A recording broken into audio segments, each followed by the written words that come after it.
नमस्ते, वंदे मातरम। दोस्तों, एक नए वीडियो में आपका बहुत बहुत स्वागत है। और आज हम बात कर रहे हैं बहुत दिनों से विवादित चल रहा विषय, माननीय सुप्रीम कोर्ट और देश की सर्वोच्च संस्था संसद के बीच चल रहा गतिरोध। और संसद की प्रतिनिधि इस समय सरकार है, तो सरकार के मंत्री संसद के उच्च सदन यानी राज्यसभा के उपसभापति जो उपराष्ट्रपति हैं माननीय जगदीप जी धनखड़ और कानून मंत्री किरण रिजिजू लगातार सुप्रीम कोर्ट के नियुक्ति सिस्टम पर चोट कर रहे हैं। और उधर सुप्रीम कोर्ट के मुख्य न्यायाधीश माननीय DY चंद्रचूड़ इस बार वो कर बैठे हैं कि कहीं वो कानून के शिकंजे में ना आ जाएं।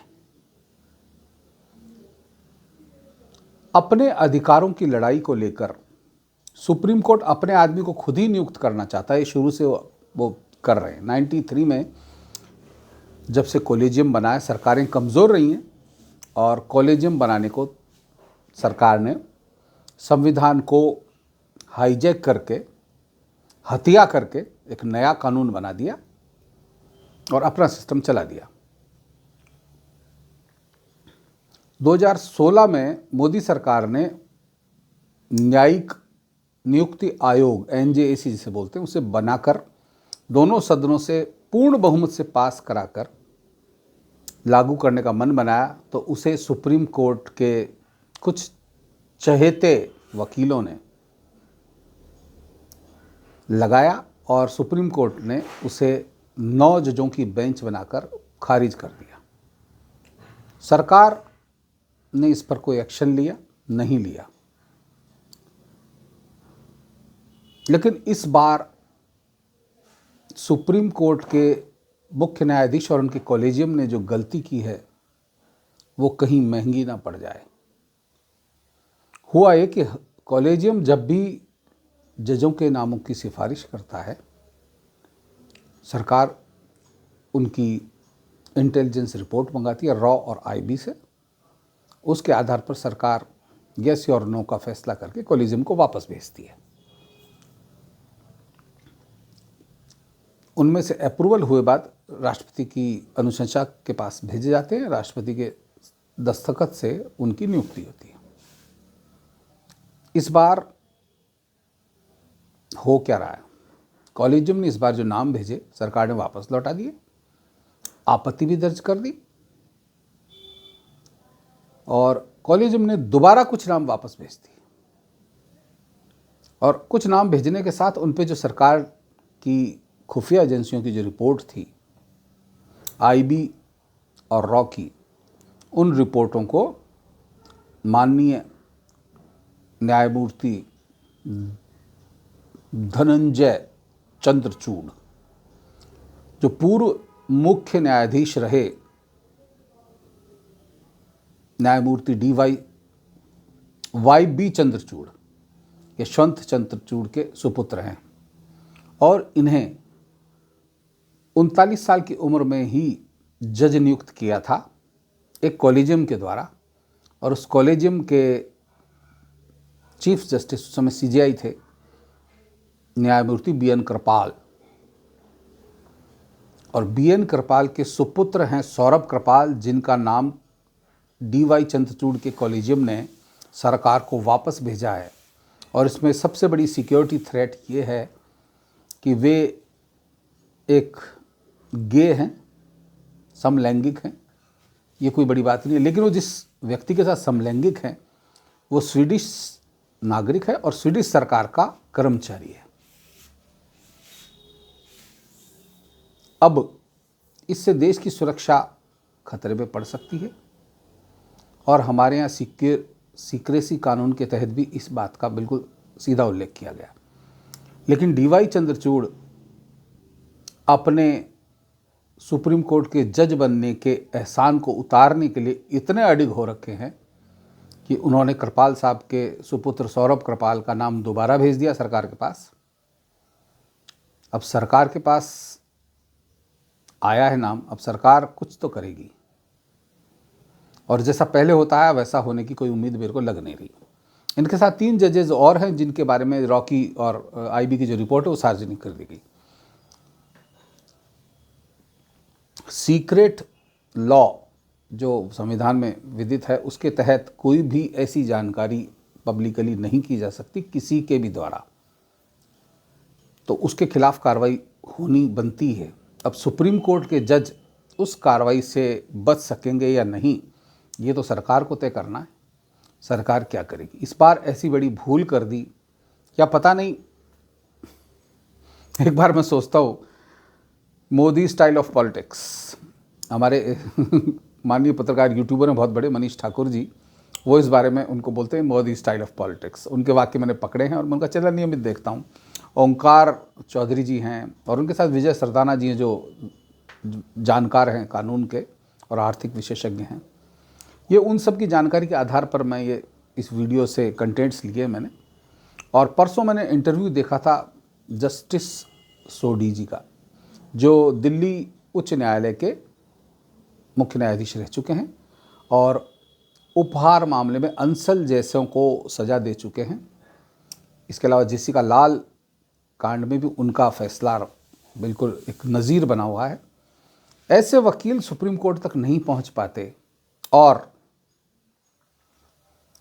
जस्टिस पुत्र लगातार सुप्रीम कोर्ट पहुंचते रहे। यानी पूर्व न्यायाधीश हैं तो उनके पुत्र पहुंच गए, उनकी बेटी पहुंच गई, बहुत सारे ऐसे सुप्रीम कोर्ट में अभी जज हैं। अब इन लोगों से क्या उम्मीद की जाए? और सबसे बड़ी बात, सुप्रीम कोर्ट खुद सवालों के घेरे में है। उसे संविधान की धारा अपने आप बनाकर अपनी नियुक्ति के लिए एक अलग से व्यवस्था गठित कर दी, जिसे हम कोलिजियम कहते हैं, जिसकी सरकार लगातार आलोचना करी जा रही है, मंत्री लगातार आलोचना करे जा रहे हैं, वो उससे हटने को तैयार नहीं है। आप सोचिए, ट्रांसफर और नियुक्ति, मतलब मैं पत्रकार हूं, एज ए पत्रकार ट्रांसफर नियुक्तियों में हमारे पत्रकार साथियों ने बहुत माल कमाया, ये समझ लीजिए। तो यहां इस बात से मैं इनकार नहीं कर सकता कि नियुक्ति और ट्रांसफर के मामले में न्यायमूर्ति गण क्या करते हैं। एक बात और सोडी साहब ने कही, वो उस पर भी मैं आपका ध्यान दिलाना चाहता हूं और बहुत ज़रूरी बात है कि हर प्रदेश की उच्च न्यायालय वहाँ की सर्वोच्च न्यायिक संस्था है और सुप्रीम कोर्ट देश की सर्वोच्च न्यायिक संस्था है, लेकिन हाई कोर्ट सुप्रीम कोर्ट के मातहत नहीं है। लेकिन जब से कॉलेजियम चल रहा है, सिस्टम पूरा ऐसा बना हुआ है कि सुप्रीम कोर्ट का कॉलेजियम तय करता है कि हाई कोर्ट में कौन से जज नियुक्त होंगे, और ये सौरभ कृपाल को दिल्ली हाई कोर्ट का जज बनाने के लिए ही ये मशक्कत कॉलेजियम कर रहा है। एक तो लोग केस लड़ रहे हैं, 5 करोड़ केस पेंडिंग है भारत में, और वकीलों की बहुत मोटी मोटी फीसें जहां सुप्रीम कोर्ट में है, और सुप्रीम कोर्ट में 10, 12, 14 वकीलों का ही कब्जा है। वो कब्जा इस मायने में, जस्टिस रंजन गोगोई ने कहा था कि कोर्ट फिक्सरों के कब्जे में है। सुप्रीम कोर्ट कोर्ट फिक्सरों के कब्जे में, और कोर्ट फिक्सर कौन? ये वकील। ये फिक्सर कैसे? कि साहब जजों का और वकीलों का कहीं ना कहीं कोई ना कोई गठजोड़ हो सकता है, पैसे को लेकर नहीं हो, लेकिन व्यवहारिक गठजोड़ हो। हम शाम को चाय पीते हैं, हम शाम को बैडमिंटन खेलते हैं, किसी क्लब के कॉमन मेंबर हैं, एक विचारधारा के। तो ये चीज, मतलब अब आप सुप्रीम कोर्ट में केस दाखिल करेंगे, आपकी जीतने की गारंटी तब होगी जब आप बता दें किस कोर्ट में लगेगा। अरे साहब फलां वकील को कर लो, वो आपको इसमें सही लाभ दिला देगा। इस तरह की व्यवस्था जब न्याय में चलेगी तो आम आदमी को कहाँ उम्मीद है कि उसे न्याय मिलेगा। और सुप्रीम कोर्ट की विचारधारा बड़ी, मैं एक विकृत बोलना चाहता हूं इसमें, हर व्यक्ति की एक विचारधारा होती है, उससे वो चलता है।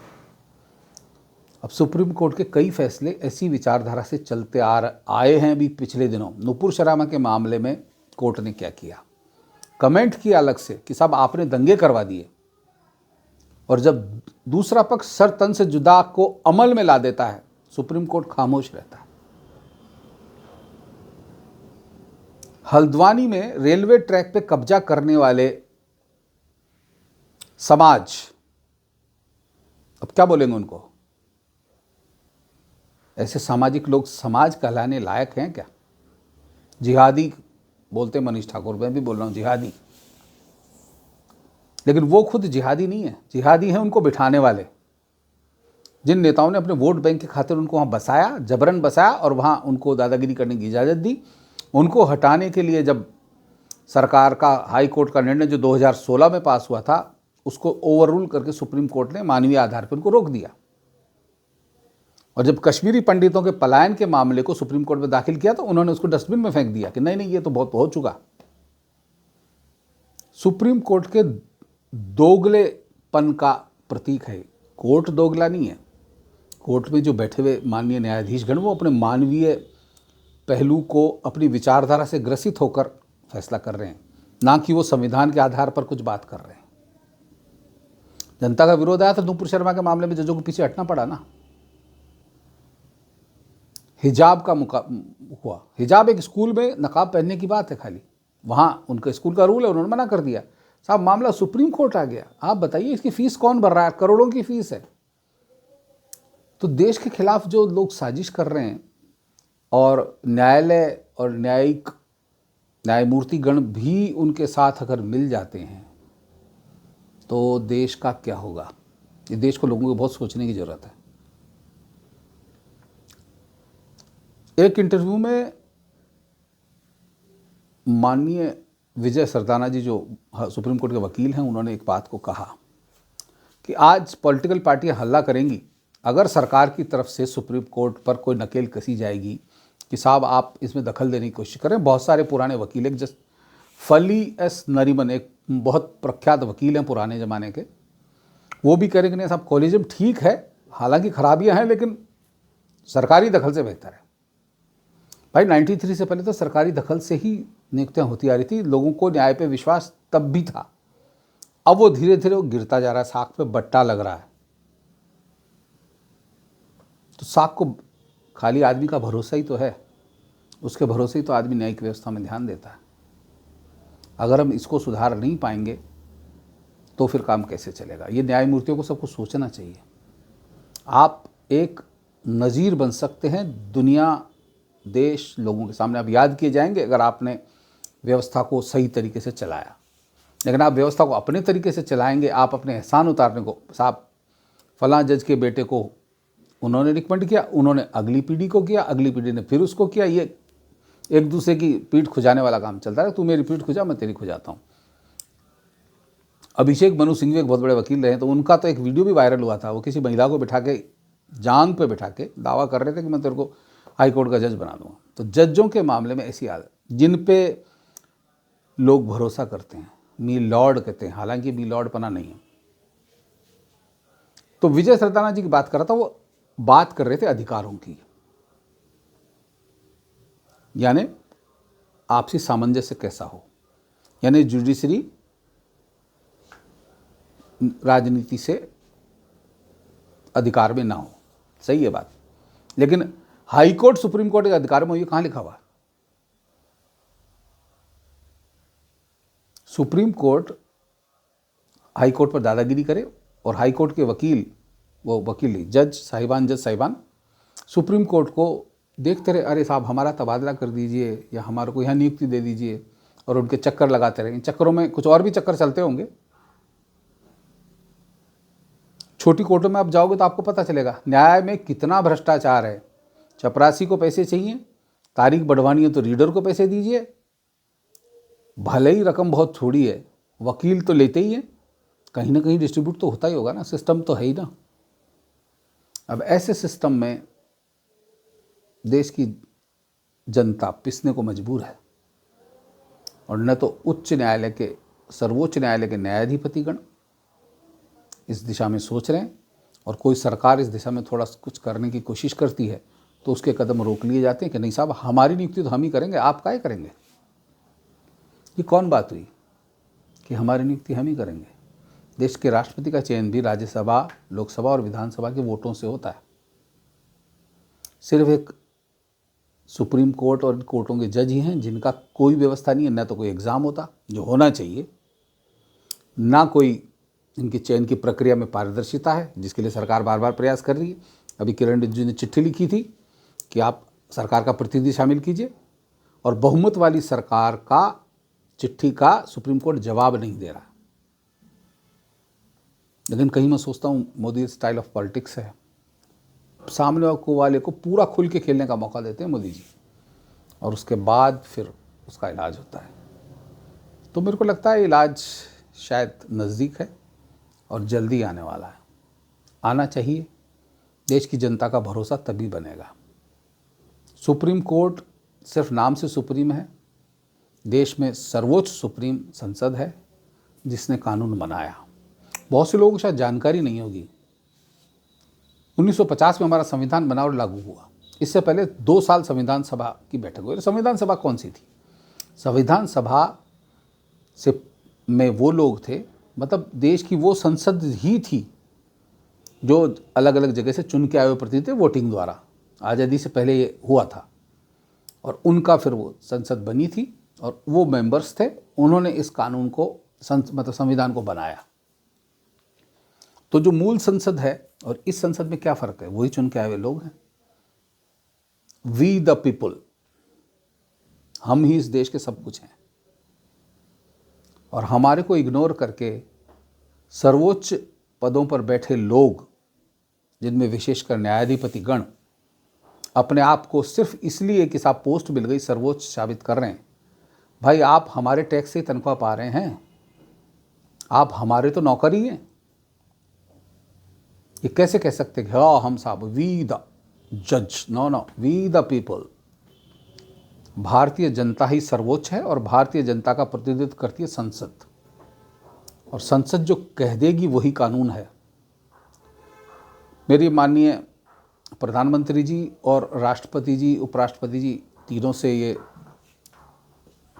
प्रार्थना है कि इस विषय पर शीघ्र ही कोई सही कदम उठाएं, और जजों के लिए एक नियमावली भी बनाई जाए ताकि कौन आदमी उसमें शामिल हो सके और किस तरह के लोग हमारे जज बने। और न्यायिक मामलों में जल्दी के लिए सरकार शायद एक जल्दी ही कानून लाने वाली है, उसकी मैं बहुत प्रतीक्षा कर रहा हूँ। समय रहेगा तो मैं आपको ज़रूर उसके बारे में बताऊँगा। आज क्योंकि बहुत दिनों बाद ये वीडियो कर रहा हूँ, मैं बहुत दिनों से उद्वेलित चल रहा था, कुछ और मेरे काम भी पड़े थे, तो लगा कि इस विषय पर मैं आपको कुछ जानकारी दे पाऊँ। और मेरे यूट्यूबर साथी जिनके मैं नियमित यूट्यूब देखता हूँ, मनीष ठाकुर जी, ओंकार चौधरी जी, संजय दीक्षित जी जयपुर डायलॉग्स वाले, और अभिषेक तिवारी हैं, एक हमारे हर्षवर्धन त्रिपाठी जी हैं, इस विषय पर बहुत लोग बोल रहे हैं, तो मैंने सोचा एक आवाज़ मेरी भी होनी चाहिए।